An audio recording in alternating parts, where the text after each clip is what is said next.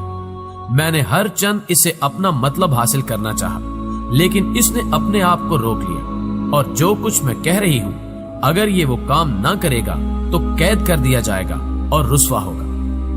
مفسرین لکھتے ہیں کہ اس واقعے کے بعد وہ عورتیں بھی زلیخا کی ہم نوا ہو کر اس کی تائید و حمایت کرنے لگی، جس کی بنا پر زلیخا مزید نڈر ہو گئی۔ تو آپ علیہ السلام نے اپنے رب سے جو التجا کی اسے سورہ یوسف کی آیت نمبر 33 میں یوں بیان کیا گیا، اے میرے پروردگار، جس کام کی طرف یہ مجھے بلاتی ہے اس کی نسبت مجھے قید پسند ہے، اور اگر تو مجھے ان کے فریب سے نہ ہٹائے گا تو میں ان کی طرف مائل ہو جاؤں گا اور نادانوں میں داخل ہو جاؤں گا۔ حدیث مبارکہ صحیح بخاری میں ہے کہ 7 آدمیوں کو اللہ تعالیٰ اپنے عرش کا سایہ عطا فرمائے گا۔ ان میں سے ایک وہ شخص ہے جسے کوئی ایسی عورت دعوت گناہ دے جو حسین و جمیل ہو اور جاہ و منصب کی حامل بھی ہو، لیکن وہ اس کے جواب میں یہ کہہ دے کہ میں تو اللہ سے ڈرتا ہوں۔